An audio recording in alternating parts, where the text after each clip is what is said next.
A homeless boy promises a mafia boss he'll make his paralyzed son walk again. It sounds impossible, but then the impossible starts happening.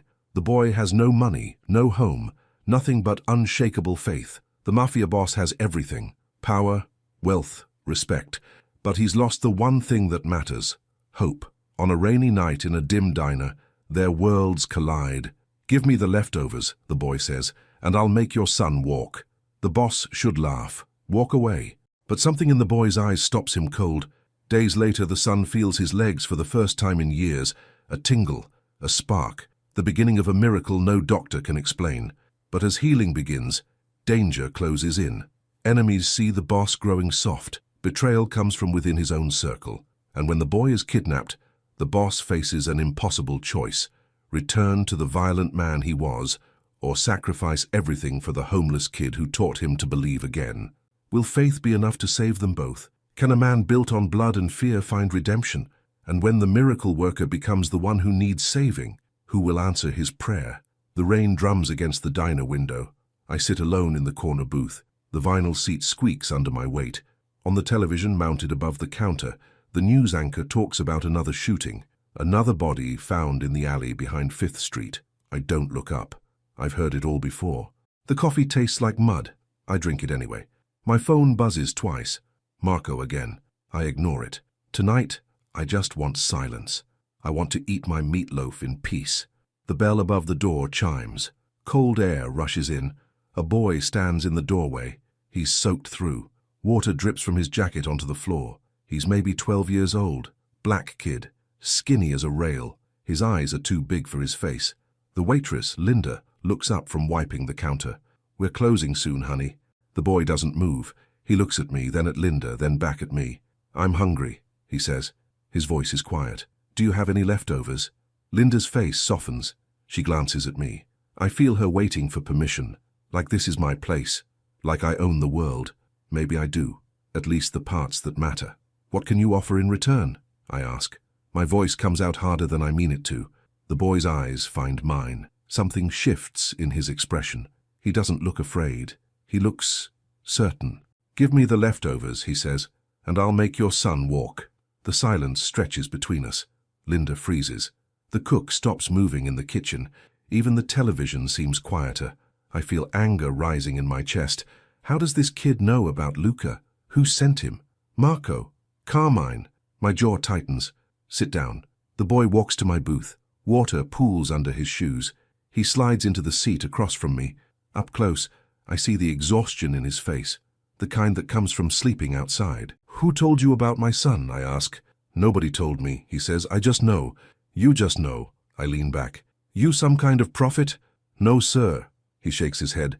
"I just pray, and sometimes God shows me things." Linda brings him a plate. Meatloaf, mashed potatoes, green beans. The boy stares at it like it's gold. "What's your name?" I ask. "Eli Johnson." He picks up the fork. His hands shake. "Eli." I watch him eat. "You really think you can heal my boy?" "I don't heal nobody," he says between bites. "God does, I just ask." I laugh. It sounds bitter even to my own ears. God. Right. Vincent felt skepticism rising in his throat. This kid is either crazy or playing some kind of game. But something about the way he eats, grateful, slow, savoring every bite, makes me pause. "Where do you live, Eli?" He swallows. "With my grandma, under the bridge on Harding Street." My chest tightens. I know that bridge. I've driven past it 1,000 times, never stopped to look at who might be living beneath it. "How old are you?" 13, almost 14. "And you're homeless?" "Yes, sir." He doesn't look ashamed, just honest. I pull out my wallet, drop 2 20s on the table. "Take this, get a room somewhere." Eli looks at the money, then at me. "I don't want your money, Mr. Morelli." "How do you know my name?" "Everybody knows your name." His voice is soft, not accusing, just stating facts. I lean forward. "If you don't want money, what do you want?" "I want to help your son." His eyes are clear. "That's all." Thunder rumbles outside. The lights flicker once, twice. "Fine," I say. "Come to my house tomorrow, 6 o'clock. I write the address on a napkin, slide it across the table. Eli folds it carefully and puts it in his pocket. "Thank you, Mr. Morelli." "Don't thank me yet, kid." I stand up, drop another 20 for Linda, walk out into the rain. In my car, I sit for a minute. Watch the diner through the wet windshield. Eli is still eating, slow and careful. My phone buzzes again. This time I answer. What? I say. Marco's voice is sharp. Where are you? We have business. I'm busy. Busy? Vincent, we need to... I hang up. Start the engine. Drive home through the empty streets. The mansion is dark when I arrive. My shoes echo on the marble floor. I find Luca in his room. He's in his wheelchair by the window, playing with toy cars on the floor. He doesn't look up when I enter. Hey, kid, I say. Hi, Dad. His voice is flat.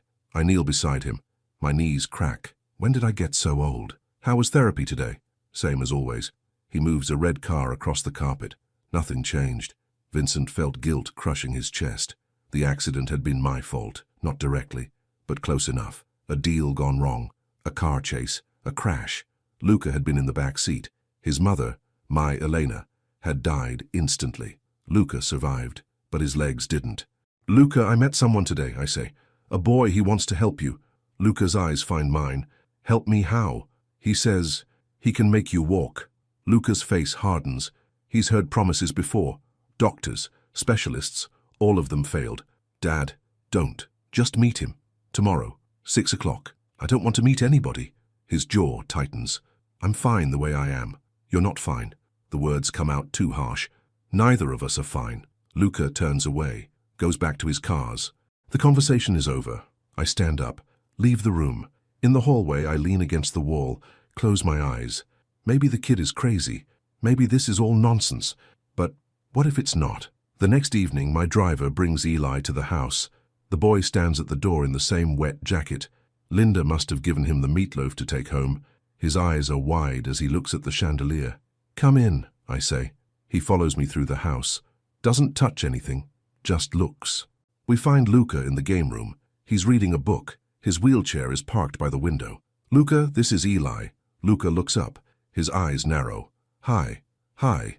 Eli walks over, kneels down beside the wheelchair. Your dad says you can't walk. That's right. Luca's voice is cold. And you can't fix it. I can't, Eli agrees.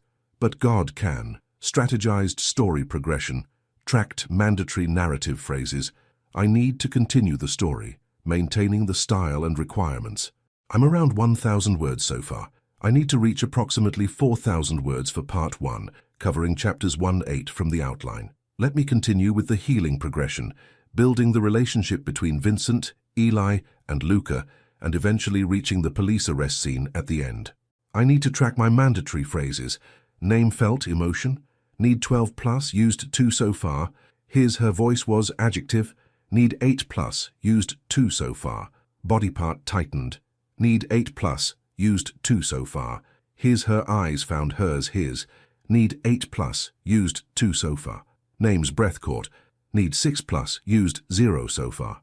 Something shifted in his, her expression. Need 6 plus, used 1 so far. The silence stretched, hung. Need 4 plus, used 1 so far. God. Luca laughs. It's not a happy sound. Where was God when my mom died? The silence hangs heavy between us. Eli doesn't flinch, he just nods. I don't know, he says.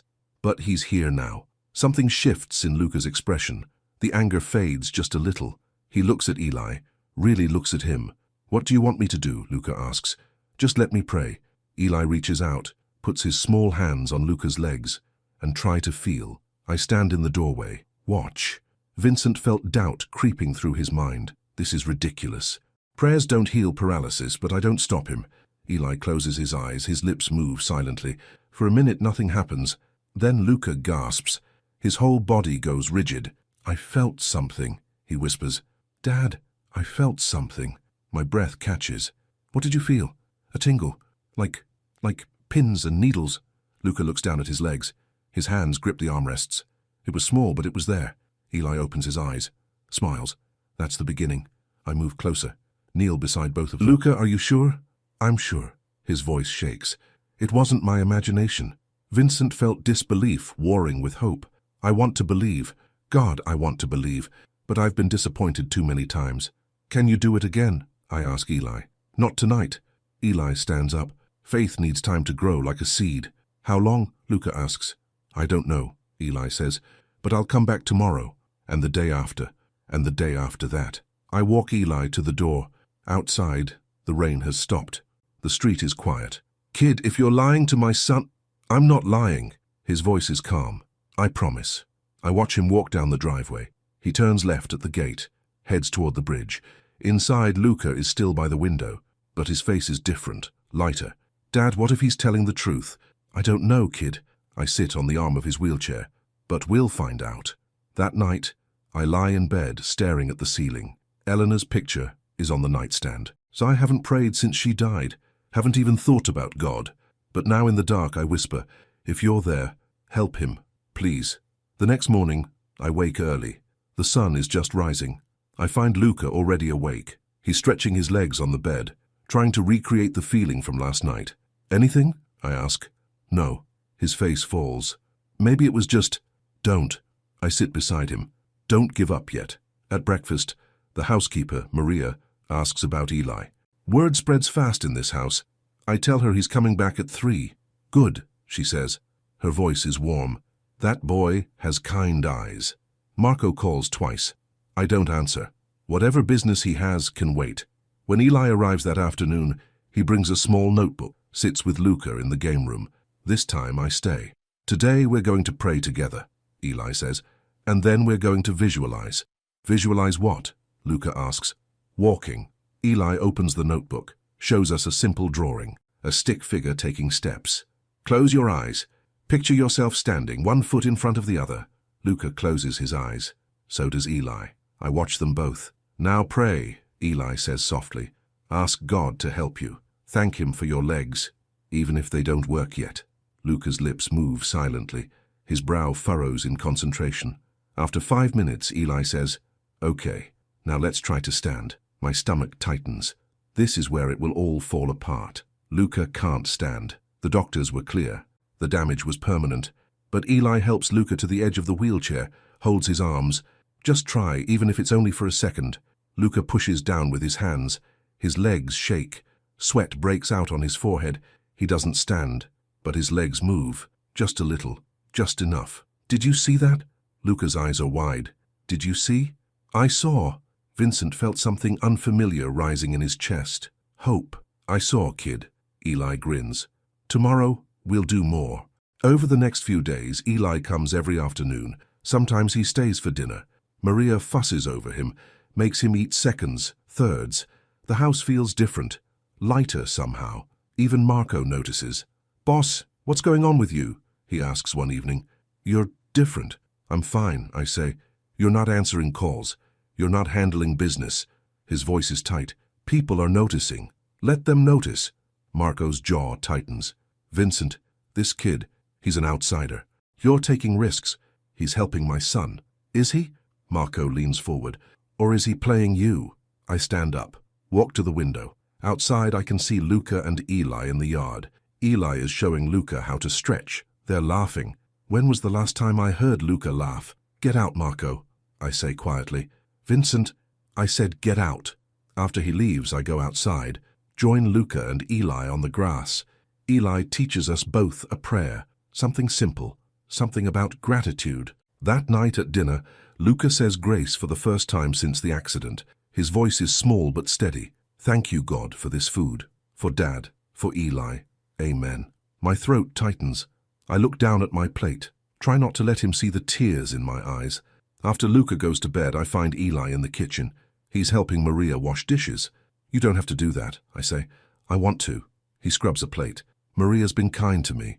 Eli, where's your grandmother tonight? Under the bridge. He doesn't look up.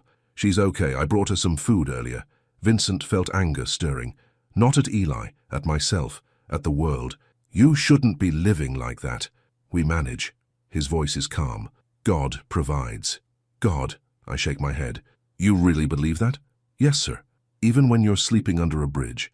Even then, he looks at me now. His eyes are clear. Faith heals more than medicine, Mr. Morelli. I drive Eli home that night. Take him to the bridge on Harding Street. When I see where he's living, my chest tightens. The underside of the bridge is dark and damp. There's a shopping cart, some blankets, a small tent. An old woman sits by a fire in a metal barrel. That's my grandma, Eli says. Miss Lillian. I get out of the car, walk over to her. She looks up at me with eyes that have seen too much. "You must be Mr. Morelli," she says. Her voice is soft. "Eli told me about you." "Ma'am?" I don't know what else to say. "Thank you for feeding my boy," she smiles, "and for letting him help your son." "He's helping." The words feel strange in my mouth, more than I expected. "God uses broken people to heal broken people," she says. "That's his way."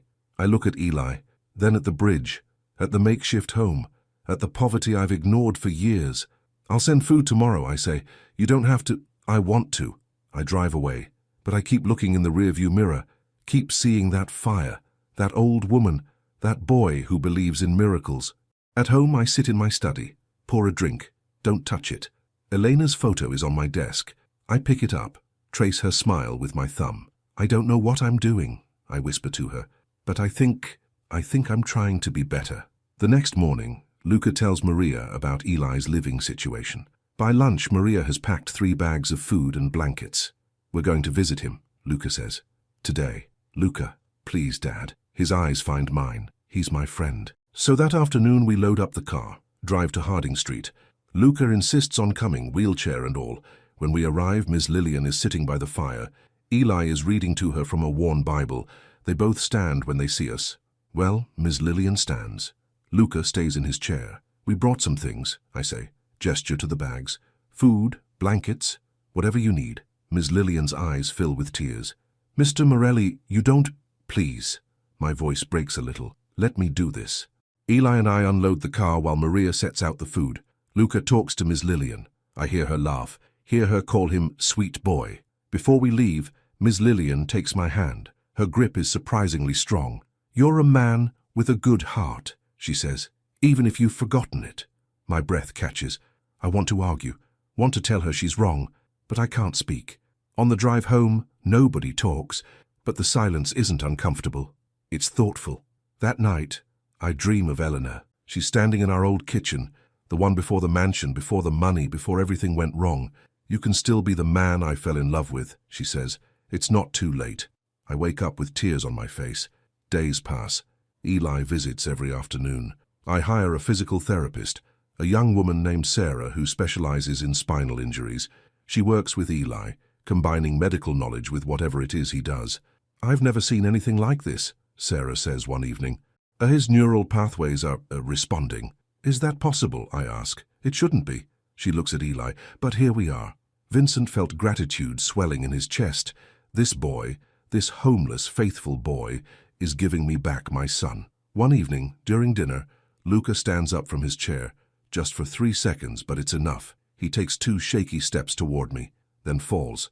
I catch him, hold him tight. "You did it," I whisper. "You walked, kid." Luca is crying. So am I. Even Eli has tears in his eyes. "Thank you, God," I say out loud. "Thank you." That night, after everyone is asleep, I kneel beside my bed. It feels awkward, unfamiliar, but I do it anyway. "I don't know how to do this," I whisper, "but thank you. Thank you for the kid, for Eli, for giving me hope again."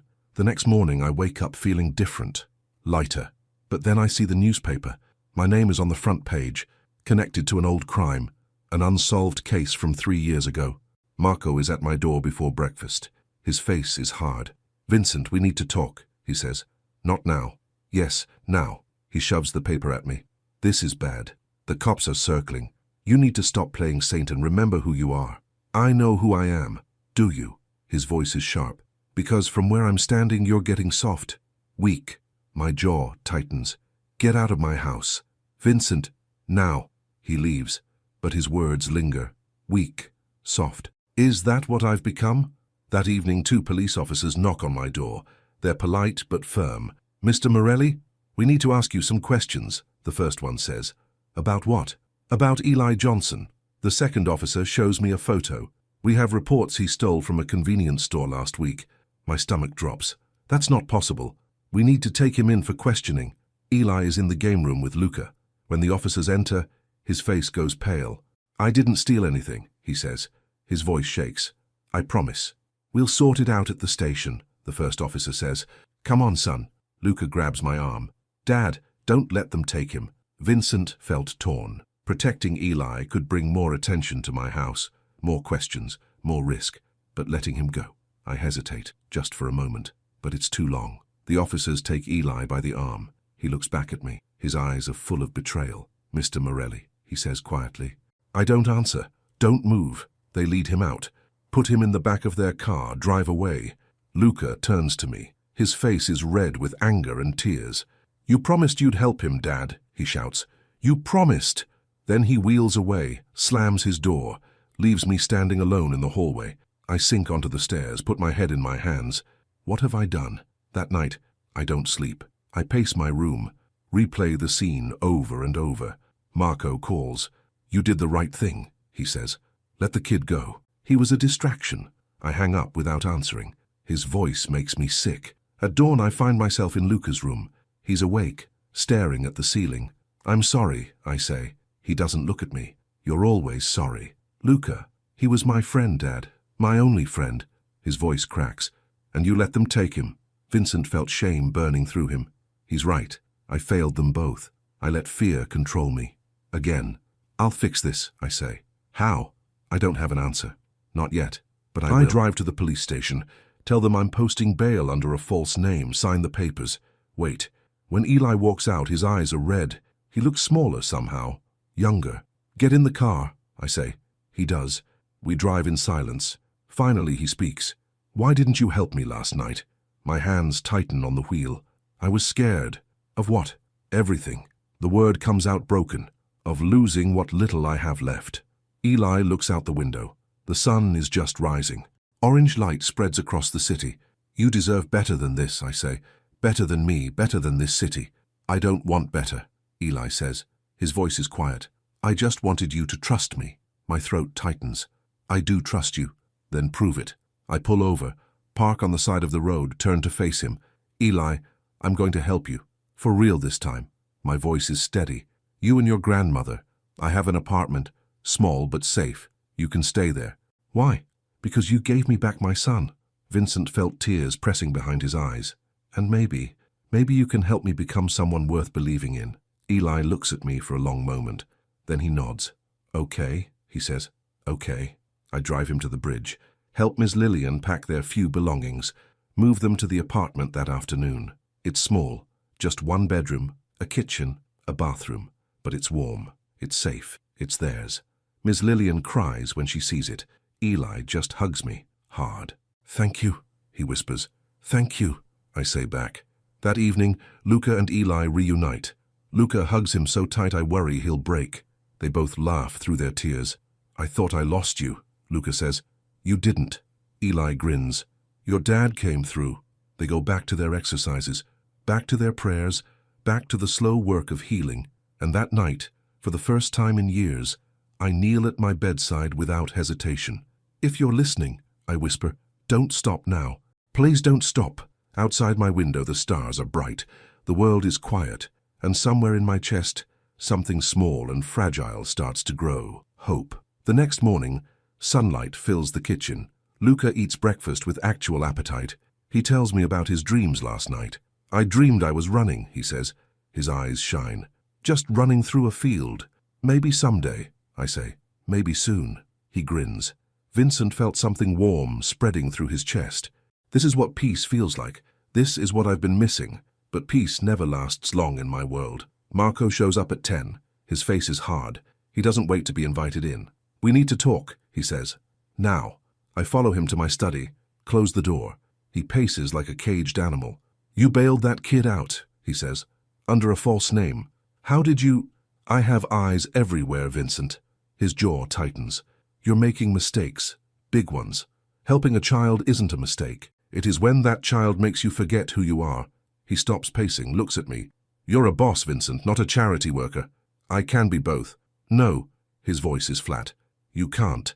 Vincent felt anger rising, but underneath it, there's something else. Fear. Because part of me knows he's right. "This conversation is over," I say. "Fine." Marco heads for the door. "But don't say I didn't warn you." After he leaves, I sit at my desk, stare at Elena's photo. Wonder what she would think of all this. My phone buzzes. A text from an unknown number. "You're being watched." I delete it, but my hands shake. Days pass. Eli visits every afternoon like clockwork. The physical therapist, Sarah, is amazed at Luca's progress. He's regaining sensation faster than should be possible, she says. His muscles are responding, building strength. Luca can now stand for 30 seconds, can take 5 or 6 steps with support. His face glows with pride every time. One evening, Eli and I sit on the back porch while Luca naps. The sun is setting. Orange and pink paint the sky. Can I ask you something? I say. Sure. Eli rocks in his chair. Why do you believe? Even when life is hard. Eli thinks for a moment. His brow furrows. Because believing is all I have. If I stop, what's left? Fear, I say. Anger. All the normal stuff. That stuff's there anyway. He looks at me. Faith just gives you something to hold on to when everything else falls apart. Vincent felt something shifting in his chest. This kid understands more than most adults I know. I used to believe, I say quietly, before Elena died, before everything went wrong. You can believe again. His voice is gentle.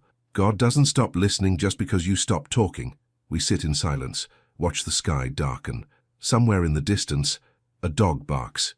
Eli, what do you want? I ask. For yourself, for your future. I want to help people. He shrugs. That's all. You could do more than that. With your gift. It's not my gift, he interrupts softly. It's God's. I'm just the messenger. My throat tightens. This boy has nothing, lives in a borrowed apartment, sleeps on donated blankets. But he's richer than I'll ever be. You're a good kid, I say, the best I've ever met. You're good too, Mr. Morelli. His eyes find mine. You just forgot for a while. That night, I lie in bed thinking about forgiveness, about second chances, about whether a man like me deserves either. The next morning, I notice a black car parked across the street. It's there when I leave for the lawyer's office, still there when I return. At dinner, Eli mentions seeing strange men near the apartment. Ms. Lillian noticed them too. They're probably nobody, I say, but my stomach tightens. Marco calls that evening. His voice is cold. You need to handle the Carmine situation. What situation? He's making moves, testing you. People think you're weak now. I don't care what people think. You should. The line goes quiet. Vincent, they're coming for you. If you don't act first, I'm not starting a war over pride. Then you'll lose everything. He hangs up. Vincent felt dread creeping through his bones. I've been so focused on Luca and Eli that I've ignored the world outside, the world that doesn't forgive weakness. That night, I increase security, put guards at the gate, tell my driver to watch for tails. But I don't tell Luca, don't want him to worry. At school, Luca faces new problems. Kids mock him for believing in miracles, call him crazy, tell him he's wasting his time. He comes home quiet one afternoon, won't talk about it. What happened? I ask. Nothing. He wheels past me. Later, I find Eli sitting with him. They're talking softly. Luca is crying. I start to enter, but Eli catches my eye, shakes his head. They need this moment alone. I wait in the hallway, listen through the crack in the door. They said God isn't real, Luca says. His voice breaks. That you're lying to me. Do you think I'm lying? Eli asks. No, but what if they're right? What if... Luca, miracles aren't magic. Eli's voice is steady. They're people who don't give up. You, me, your dad. We're not giving up. The silence stretches. Then Luca laughs. Just a little, but it's real. Thanks, Eli. Anytime. Vincent felt gratitude swelling. This boy saved more than Luca's legs. He saved his spirit. That night, fire breaks out at my warehouse on the waterfront. By the time the trucks arrive, half the building is gone. The fire chief says it's arson. Accelerant spread throughout the ground floor. Professional job. Marco shows up at my house at 3 in the morning. His face is red with fury. This was Carmine, he says. He's declaring war. You don't know that. Who else would it be? He slams his fist on my desk. Vincent, you need to retaliate. Now. No. No? His voice rises. He just cost you $3 million and you're saying no. I'm saying violence won't solve this. My jaw tightens. It never does. You've gone soft. Marco's eyes are cold. This kid and his prayers have turned you into a coward. Vincent felt anger exploding. I stand up. Get in his face. Get out. Vincent, get out. He leaves, slams the door behind him. The whole house shakes. I sink into my chair, put my head in my hands. The old Vincent would have already ordered hits, would have burned Carmine's operations to the ground, but that Vincent destroyed everything he touched, including his family. I'm not going back to that. The next morning, Luca overhears me talking to my lawyer, hears me mention Carmine's name, threats, danger. He wheels into my office, his face is pale. Dad, will they hurt Eli? My breath catches. No, I won't let them. Promise? I promise. But promises are easy. Keeping them is hard. I call the security company, double the guards, put 2 men outside Eli's apartment, 1 outside Luca's room at night. Ms. Lillian notices, asks me if everything's okay. I lie. Tell her it's just a precaution, but she sees through me. Her eyes are too knowing. Mr. Morelli, whatever storm is coming, we'll face it together. I don't want you in danger. We're already in it. She touches my hand. That's what family does. They stand together. Vincent felt his throat tightening. This woman has nothing, yet she's braver than anyone I know. 2 weeks pass. Luca's progress becomes remarkable. He now walks with crutches, can cross the room on his own. His legs grow stronger every day. Sarah is documenting everything, says she wants to write a medical paper. Eli just smiles and says, write about God, not me. One evening I make a decision. I'm hosting a charity dinner for the shelter where Eli used to stay, raising money to keep it open. Marco thinks I've lost my mind. My lawyer says it's too public, too risky, but I don't care. This is who I want to be now, I tell them. A man who helps instead of hurts. The night of the dinner, the mansion fills with people, donors, business owners, even some politicians. Everyone wants to be seen doing good. Eli wears a new suit I bought him, looks uncomfortable but happy. Luca is beside him in his wheelchair, though he barely needs it anymore. I give a speech, talk about second chances, about a boy who showed me that faith matters more than fear. People clap, some even cry. I see doubt on Marco's face, but also something else, maybe respect. Then I hear the gunshots. They come from outside. Pop, pop, pop, like fireworks, but deadlier. People scream, duck under tables, run for the exits. My security team swarms me, pushes me toward the back room. I fight them. Where's Luca? I shout. Where's Eli? Safe, sir. They're safe. But then one guard runs in. His face is white. Sir, the boy Eli, he's gone. My heart stops. What do you mean gone? Someone took him during the chaos. Black car. 2 men. Vincent felt rage and terror mixing. My vision goes red. My hands shake. Find him. Now. But they don't know where to look. Neither do I. Hours pass. Police fill the house, ask questions, take statements. I answer mechanically. My mind is elsewhere. Luca sits in his room crying. Maria stays with him, tries to comfort him, but nothing helps. At midnight, I storm into my office. Marco is there, waiting. You knew, I say, my voice is deadly quiet. You knew they were coming. His face doesn't change. Vincent, don't. I grab him by the collar, slam him against the wall. Where is he? I don't know. Liar. I hit him. Once. Twice. Blood runs from his nose. You told Carmine about Eli. You gave him a target. Marco's jaw tightens. I had to. You were losing control, making us weak. Vincent felt betrayal cutting deeper than any blade. This man, my friend for 20 years, sold out an innocent child. I hit him again, harder. He falls. I stand over him, my chest heaving. Get out, I say. If I see you again, I'll kill you. He stumbles to his feet, wipes blood from his mouth. You already killed yourself, Vincent. You just don't know it yet. He leaves. I collapse into my chair, put my face in my hands, start to shake. What have I done? What have I allowed to happen? My phone rings. Unknown number. I answer. Morelli. The voice is smooth, cold. Carmine Russo. Where is he? I say. The boy? Carmine laughs. Safe, for now. What do you want? I want the old Vincent back, the one who knew how to lead. His breath catches on the line. You've become soft, pathetic, so I'm giving you a choice. What choice? Come alone to the old dock on Wilson Street, midnight tomorrow, or the boy dies. The line goes dead. I sit in darkness. Think about my options. I could call the police, but Carmine has them in his pocket. Could call my crew, but I don't trust any of them anymore. Or I could go alone. Face him. End this myself. Vincent felt certainty settling over him. I know what I have to do. I go to Luca's room. He's still awake. His eyes are red and swollen. I'm going to get him back, I say. How? I'm going to make a trade. I kneel beside his wheelchair. Me for him. Dad, no. His hands grip mine. You can't. I have to. My voice breaks. This is my fault, all of it. I brought this world to your door, to his. Then I'm coming with you. Absolutely not. Dad. Luca, listen to me. I cup his face. You're the only good thing I've ever done, and I need you safe. Can you do that for me? His breath catches. Tears run down his cheeks, but he nods. I hug him, hold him tight. memorize the feeling, because I might not get another chance. The next night I drive to Wilson Street alone. No guards, no weapons, just me. The old dock is abandoned. Broken boards creak under my feet. Water laps against the pylons. The moon is thin and pale. I see them in the shadows. 3 men, one holding Eli by the arm. The boy looks terrified but unharmed. Carmine steps forward. His smile is cruel. You actually came alone. I'm impressed. Let him go, I say. You wanted me. Here I am. Not so fast. Carmine circles me like a shark. First I want to know, was it worth it?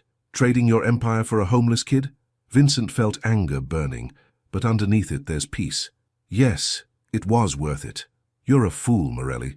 Maybe. I look at Eli. His eyes find mine. But I'm not a monster anymore. Something shifts in Carmine's expression. He didn't expect that answer. For a moment, he seems uncertain.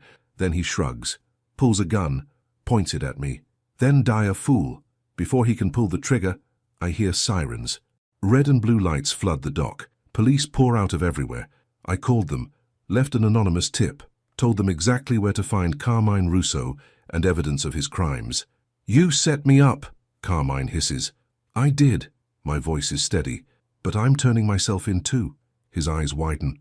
What? I'm done running. Vincent felt relief washing over him. Done hiding. Done hurting people. The police rush forward. Carmine fires. The bullet hits my leg. Pain explodes through me. I fall. But Eli is freed. He runs to me, drops to his knees beside me. Mr. Morelli, he's crying. Why did you do that? Because you taught me something. My vision blurs. That doing the right thing matters more than being safe. Police swarm us. Arrest Carmine and his men. Call an ambulance for me. I hear voices, shouting, chaos. But all I see is Eli's face. All I feel is peace. Thank you, I whisper, for everything. Then the world goes dark. I wake up in a hospital room, white walls, beeping machines, pain in my leg. Luca sits beside me. So does Eli. Dad. Luca grabs my hand. You're awake. Hey, kid. My voice is rough. I'm okay, but I'm not okay. The doctor comes in, tells me the bullet damaged my spine, that I may never walk again. Vincent felt irony cutting deep. Luca is healing. I'm breaking.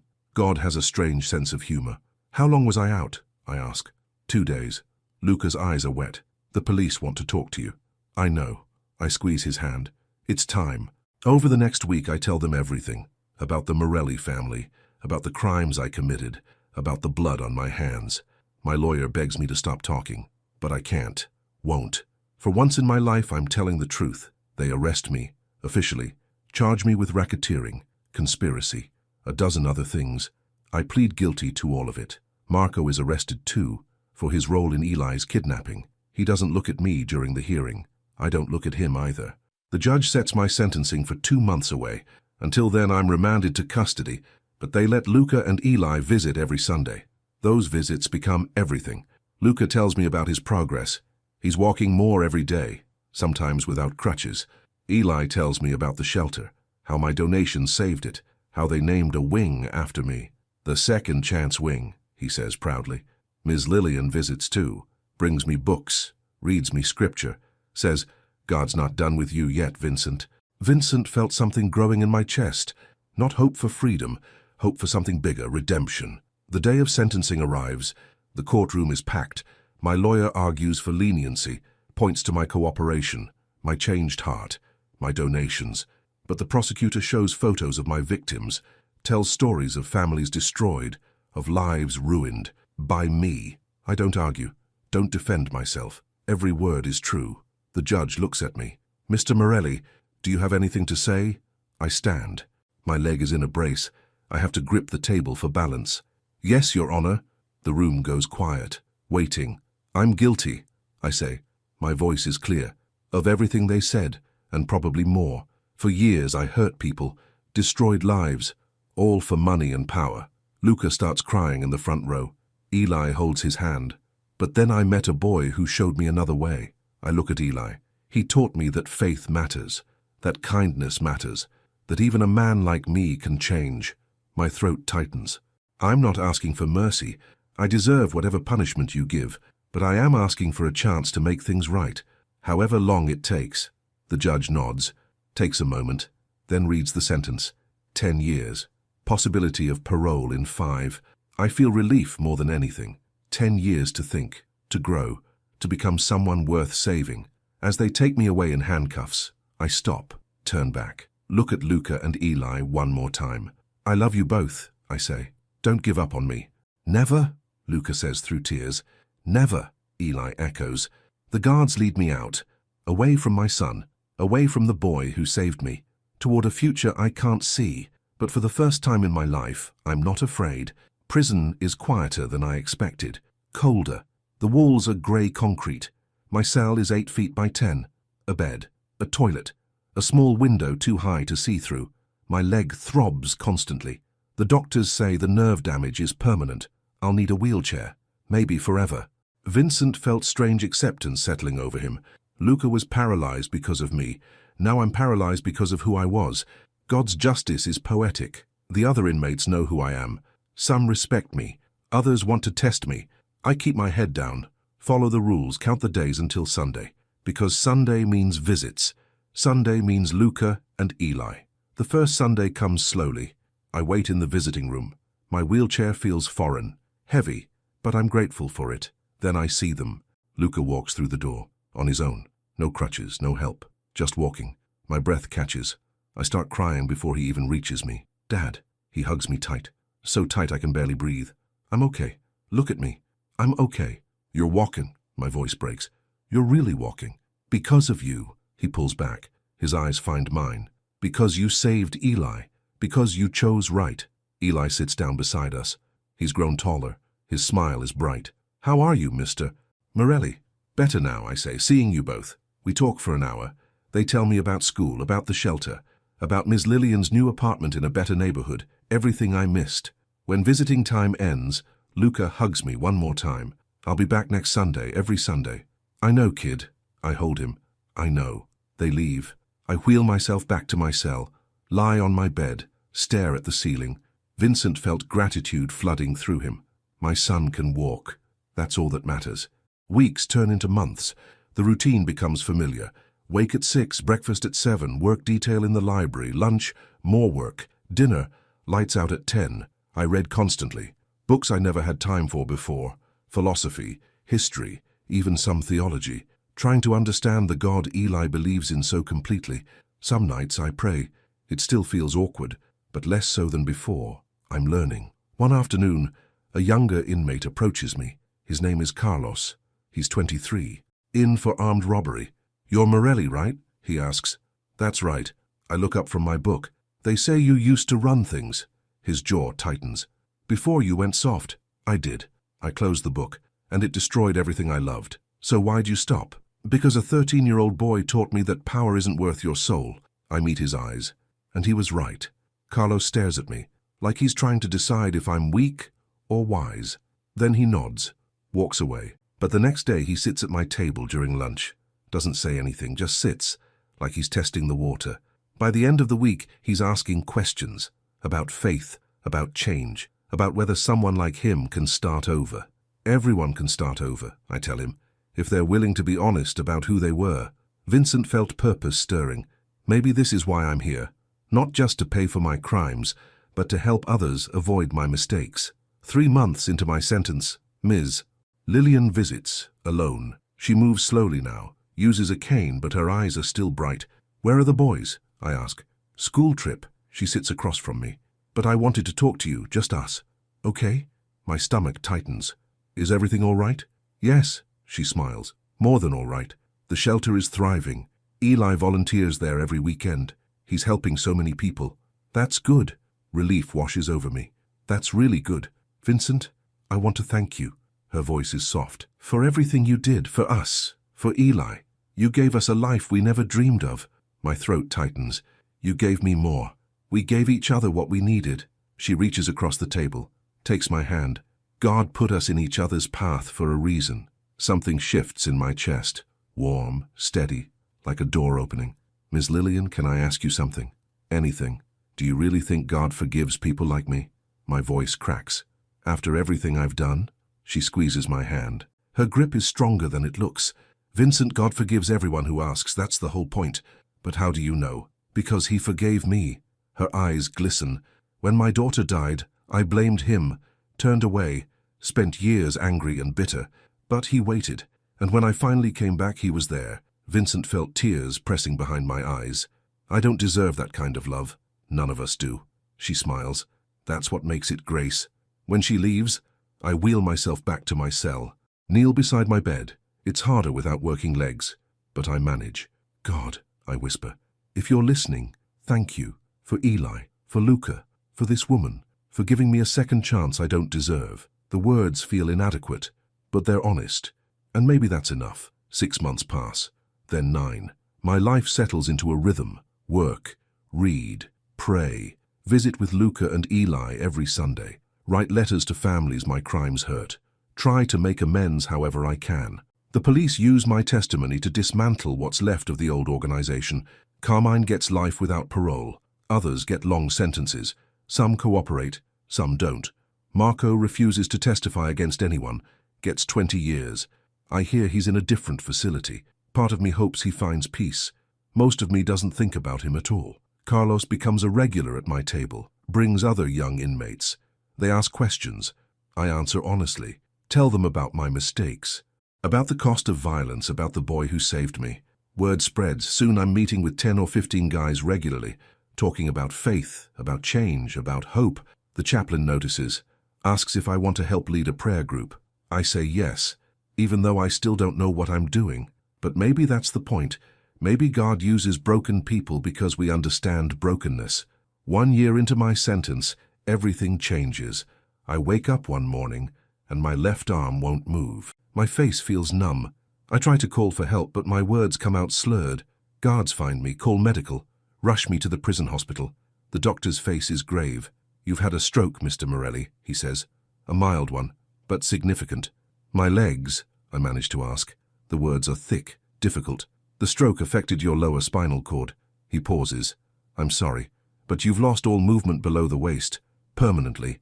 Vincent felt something strange, not despair, not fear, just acceptance.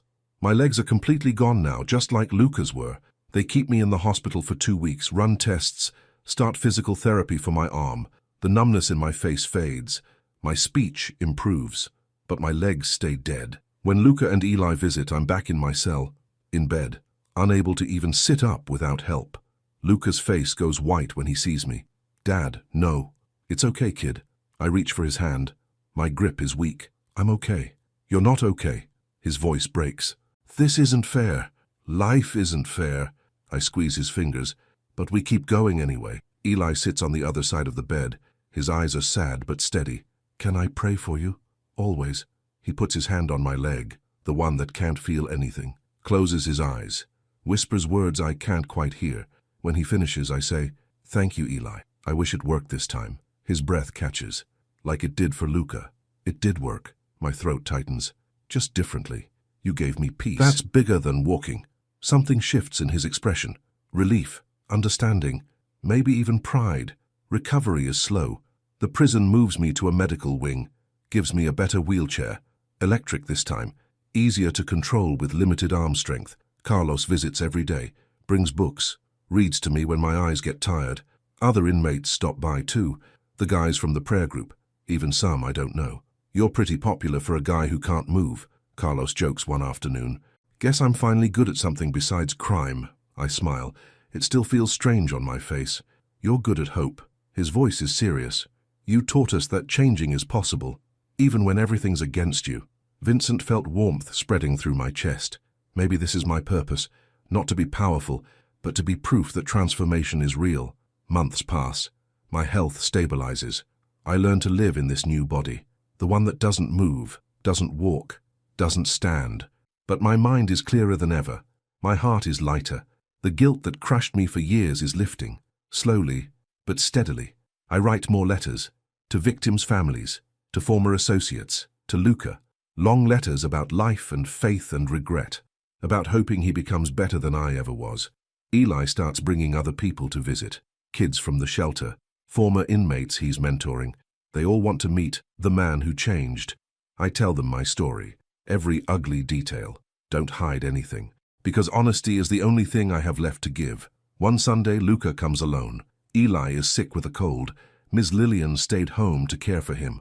"How are you really doing, Dad?" Luca asks. His eyes search mine. "Honestly?" I take a breath. "I'm better than I've ever been." "How is that possible?" "Because I'm finally free." Vincent felt truth resonating through every word. Not from prison, from guilt, from fear, from the person I used to be. Luca's eyes fill with tears. "I'm proud of you." Those 4 words hit harder than any bullet. My breath catches. I start crying. "Can't stop." "Thank you," I whisper. "Thank you, son." We sit together in silence, his hand in mine. The visiting room buzzes around us, but we're in our own world. "Dad, I want to show you something," he says finally. "What?" He stands up, steps back, takes a deep breath. "Watch." Then he walks, all the way across the room. No hesitation, no wobble, smooth and steady and perfect. He reaches the far wall, touches it, walks back. My heart pounds, my vision blurs with tears. "Luca, I'm completely healed." His face glows. "The doctors can't explain it. They say it's impossible. But I can run now, Dad. I can jump. I can do everything." "That's incredible." My voice breaks. "That's a miracle. You gave me that." He kneels beside my wheelchair. "By choosing Eli over everything else. By becoming someone different." Vincent felt overwhelming gratitude. My son is whole. That's all I ever wanted. All I ever needed. "I love you, kid," I say. "I love you too, Dad." 2 years into my sentence, Eli visits with a surprise. He brings a brown paper bag, sets it on the table between us. "What's this?" I ask. "Open it." I do. Inside are leftovers from the diner, the same one where we met. Meatloaf, mashed potatoes, even the green beans. My throat tightens. "Eli, you gave me food when I was hungry." His voice is soft. "God doesn't forget kindness, Mr. Morelli." "Neither do I." Something shifts in my chest. Full circle. We've come full circle. "Thank you," I whisper. We share the food. It's cold and a little soggy, but it tastes better than anything I've had in years, because it means something, because it's love made tangible. After he leaves, I sit alone in my cell, hold the empty bag, think about that rainy night, the desperate boy, the angry man, how neither of us knew what would happen next. But God knew. He was there all along, waiting for both of us to see. Eli starts visiting the prison regularly, not just to see me, to see everyone. He talks to inmates about hope, about second chances, about faith that doesn't quit. The chaplain asks him to speak at chapel service. Eli agrees. The room is packed, guys standing in the back, guards watching from the sides. I sit in the front row in my wheelchair. Watch this boy, now almost 16, tell his story. About living under a bridge, about a mafia boss who took a chance, about God using broken things to make miracles. "Vincent Morelli could have ignored me that night," Eli says. His voice is clear, strong. He could have sent me away, but he didn't. And that choice changed everything. For his son, for me, for him, for all of you. He looks directly at me.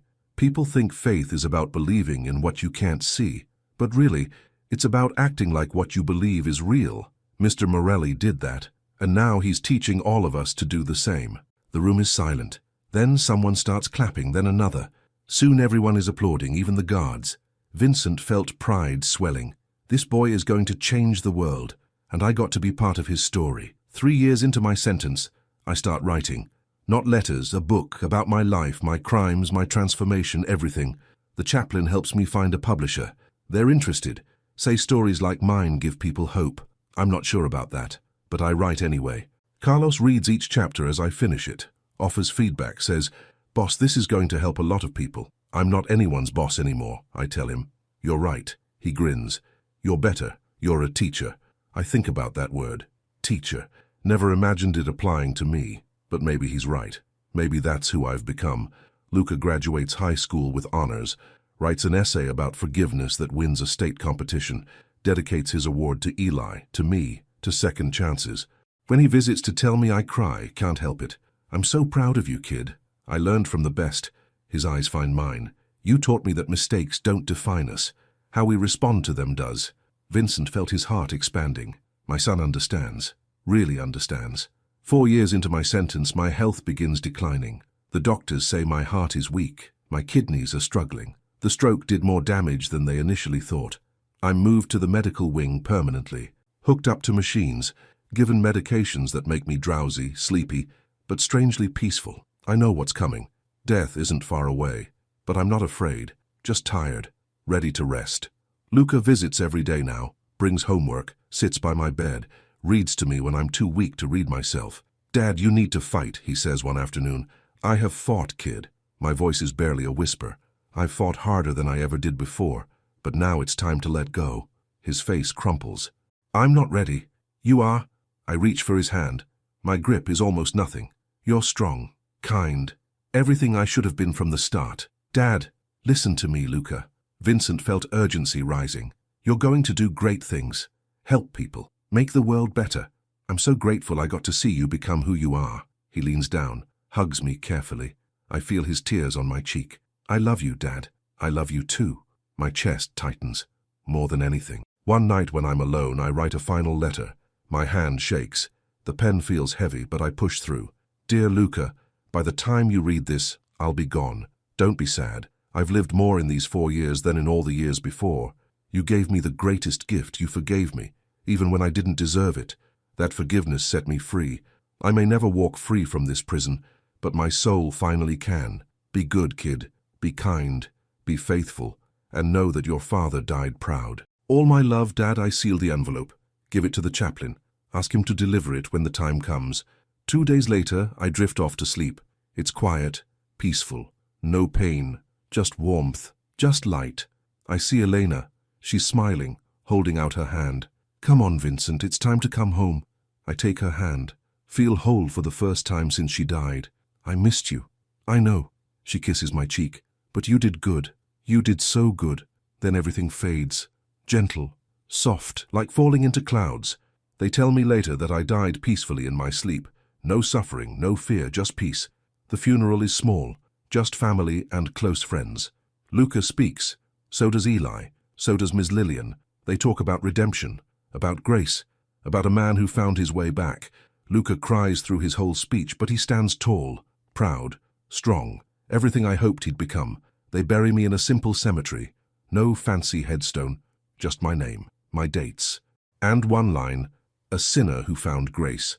I would have wanted it exactly that way. 6 months after my death, Luca and Eli visit my grave. The sun is breaking through clouds. Golden light spreads across the grass. Luca stands without crutches, without help, just stands, tall and straight and whole. Eli places a brown paper bag at the base of my headstone, the same kind from the diner. "For you, Mr. Morelli," he whispers. They stand in silence for a moment. The wind rustles through the trees. Somewhere a bird sings. "He'd be proud of you," Eli says, "of who you've become." "I'm proud of him," Luca's voice is thick, "for who he became." They turn, start walking toward the parking lot. The sun rises higher, bathes everything in light. Ms. Lillian's words echo softly through the morning air, like a prayer, like a promise. God turns leftovers into miracles. And as they walk toward the rising sun, I know, wherever I am, that she's right. She's always been right. Luca stands at the window of his apartment. Rain taps against the glass. He thinks about his father often, especially on days like this. Days when the sky is gray and the world feels heavy. But the heaviness isn't sad anymore. It's grateful. His father taught him that redemption is real, that change is possible, that love can heal even the deepest wounds. He touches the photo on his desk, Vincent in his wheelchair, smiling, really smiling. That was near the end. But it was also the beginning of something new. 6 months later, everything has settled into a rhythm. Luca is 20 now, studying social work at the community college. His professors say he has a gift for connecting with people. He tells them it's not a gift. It's just what his father taught him. Every morning he wakes at 6, makes coffee, sits at his small kitchen table, reads from the Bible Eli gave him, the same one Ms. Lillian used to read from under the bridge. His apartment is simple. 1 bedroom, a tiny kitchen, a living room with second-hand furniture. But it's home. It's his, and it's filled with light. On the wall hangs his father's letter, the last one, framed. He reads it when doubt creeps in, when the past feels too heavy, when he needs to remember why he keeps going. I may never walk free from this prison, but my soul finally can. Those words anchor him, remind him that freedom isn't about where you are. It's about who you've become. Today is Sunday. That means the shelter. Luca drives across town in his old Honda. The car rattles and coughs. but it runs.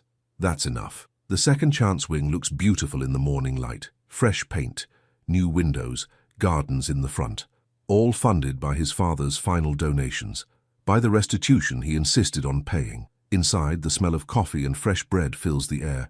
Volunteers bustle around, setting up breakfast, arranging donations, preparing for the day. Eli stands in the center of it all, tall now, almost 6 feet. His voice is deeper, his face older, but his eyes are the same. Kind, hopeful, certain. "Morning, Luca." Eli grins, hands him a cup of coffee. "Ready for today?" "Always." Luca takes the cup. "How many are we expecting?" "About 40 families, maybe more." Eli checks his clipboard. "We got a big food donation yesterday. Should be enough for everyone." They work together like they always have, setting tables, greeting families, listening to stories, offering hope. It's what they do now, what they've always done, just on a bigger scale. A young boy approaches, maybe 10 years old. His clothes are worn, his shoes have holes, but his eyes are bright. "Are you the men who knew Vincent Morelli?" he asks. Luca's breath catches. He kneels down. "Yes, he was my father. My mom says he changed, that he became good." The boy's voice is shy. "Is that true?" "It's true." Luca's throat tightens. He made mistakes, big ones, but he learned to do better, and that's what matters. The boy nods, thinks about this. Can anyone change? Anyone. Eli joins them, puts his hand on the boy's shoulder. If they're willing to try. Something shifts in the boy's expression. Hope replacing doubt. He smiles, runs back to his mother. Vincent felt pride swelling in his chest. Even now, even gone, his father's legacy continues. Through them, through everyone they touch. After breakfast, Luca drives to the cemetery. He does this every Sunday. Rain or shine, never misses. The headstone is simple, clean. Someone left flowers last week. They're wilted now, brown around the edges. He removes them, replaces them with fresh ones. White lilies, his father's favorite. "Hey, Dad." He sits on the grass. Doesn't care that it's damp. "Big week. We helped 63 families at the shelter. Got 2 people into housing, 3 into job programs. The wind rustles through the trees. Somewhere, a bird calls. Luca closes his eyes, listens. Eli's doing great. Miss Lillian, too. She's teaching Bible study at the community center now. Says you'd be proud." His voice cracks. "I think you would be." He sits for a while. Just sits. Feels the peace of this place. The stillness. "I miss you," he whispers finally. "Every day. But I'm okay. We're all okay. You made sure of that." Before leaving, he places a brown paper bag at the base of the headstone. Inside is a sandwich from the diner. Meatloaf, just like that first night. "Leftovers," he says softly. "Just like Eli always brings." He stands, walks back to his car, doesn't look back, doesn't need to. His father is with him, always. That evening, Luca and Eli have dinner at Miss Lillian's apartment. She's slower now, uses a walker, but her mind is sharp, her faith stronger than ever. "Sit, sit." She waves them to the table. "I made pot roast." They eat together, pass dishes, tell stories, laugh. This is family now, not blood, but choice. And that makes it stronger. "Boys, I have news," Miss Lillian says. Her eyes sparkle. "The prison called. They want to start a mentorship program, named after Vincent." Luca's breath catches. "Really? Really?" She passes the potatoes. "They want you both to help run it. Teach inmates about second chances, about faith, about hope." Eli and Luca exchange glances. Something passes between them. Understanding, agreement, purpose. "We'll do it," Luca says. His voice is firm. "Dad would want that." "He would." Miss Lillian reaches across the table, takes both their hands. He'd be so proud of his boys. Vincent felt warmth spreading through him. His boys. That's what they are, what they've always been. After dinner, they sit on Miss Lillian's small balcony. The city spreads below them, lights twinkling, cars moving, life continuing. "Do you think he's watching?" Luca asks quietly. "Wherever he is?" "I know he is." Eli's voice is certain. "And I think he's smiling." "Yeah." Luca looks up at the stars. "Yeah, I think so too." Monday morning, Luca returns to campus. His social work class is discussing rehabilitation and redemption. The professor asks for examples of successful transformation. Luca raises his hand. His heart pounds. But he speaks anyway. "My father was in the Mafia. He hurt people, destroyed families. But in his last years he changed. Completely. He became someone different, someone good. The class is silent, listening, waiting. He taught me that no one is beyond saving. Luca's throat tightens, that it's never too late to choose differently, to become better. A girl in the front row raises her hand. Do you really believe that? That anyone can change? I do. His voice is steady. Because I watched it happen. I lived it.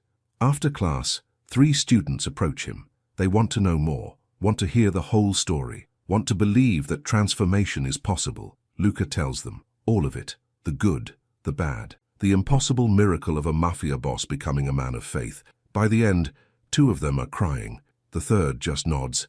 Thank you, she whispers. I needed to hear that. That night, Luca sits at his desk, opens his laptop, starts typing.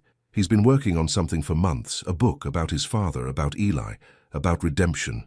The words flow easier now, more naturally.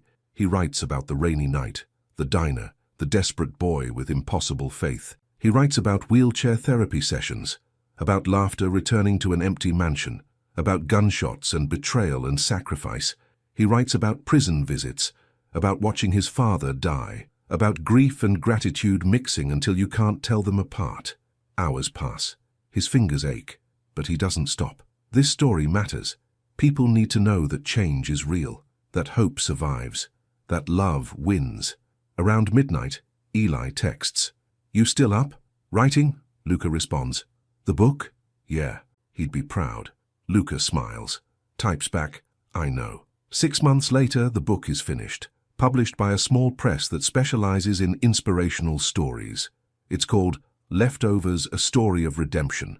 The launch happens at the shelter. 50 people crowd into the dining room. Former inmates, families his father helped, people whose lives were touched by Vincent's transformation. Luca stands at the front, holds the book. His hands shake slightly, but his voice is steady. This book is about my father, but it's really about all of us. He looks around the room, sees Eli, Ms. Lillian, Maria, Sarah, Carlos, everyone who was part of the journey. We all have things we regret, mistakes we've made, people we've hurt. His throat tightens, but this story proves that our past doesn't have to define our future, that with faith, with help, with love, we can become something new. He opens the book, reads the dedication aloud. For Vincent Morelli, who taught me that it's never too late to walk toward the light. The room erupts in applause. People stand. Some cry, others just smile. After the reading, Carlos approaches. He's out on parole now, working construction, staying clean. Boss, Luca, this book, it's everything. It's the truth, Luca says. That's all. The truth is enough. Carlos hugs him, hard. Thank you for telling it. That Sunday, Luca and Eli return to the cemetery. Together, like always. They bring the book, place it beside the headstone. We did it, Dad, Luca whispers. We told your story. The sun breaks through the clouds. Golden light spreads across the grass. Warm, gentle, perfect. Eli kneels, places his hand on the stone. Thank you, Mr. Morelli, for teaching us what faith looks like, what redemption means. They stand in silence. The wind picks up, carries the smell of fresh cut grass, of flowers, of spring arriving after a long winter. He's at peace, Eli says finally. Yeah. Luca's eyes glisten. He is. They turn, start walking back toward the parking lot. The sun is higher now, bright, promising. You know what the best part is? Luca asks. What? He gets to see Mom again. His voice breaks. After all those years, they're together. Eli puts his arm around Luca's shoulders. And they're proud of you. Of us, Luca corrects. They're proud of us. They reach the car. But before getting in, Luca looks back one more time, at the simple headstone, at the flowers, at the book resting against the stone, a sinner who found grace. His breath catches, because that's not just his father's story, it's everyone's story, including his own. They drive away, back toward the city, back toward the shelter, back toward the work that never ends, the work of helping, of healing, of hoping. And somewhere, in heaven or in memory or in the space between, Vincent Morelli smiles, watches his boys, knows they'll be okay. Because leftovers aren't what's left behind, they're what's transformed, what's given new life, what becomes a miracle in the hands of someone who believes. The sun climbs higher, the city wakes, life continues, beautiful and broken and full of second chances. Luca parks outside the shelter, sees the sign, the second chance wing, sees the families gathering, waiting for help, for hope, for someone to tell them they matter. He and Eli walk inside together, side by side. Brothers not by blood but by something stronger, by faith, by love, by a rainy night that changed everything. Ready? Eli asks. Always, Luca says. They open the doors, welcome the broken, feed the hungry, love the lost, just like Vincent taught them, just like they'll teach others. And in that moment everything feels right, everything feels whole, everything is finally at peace. The end.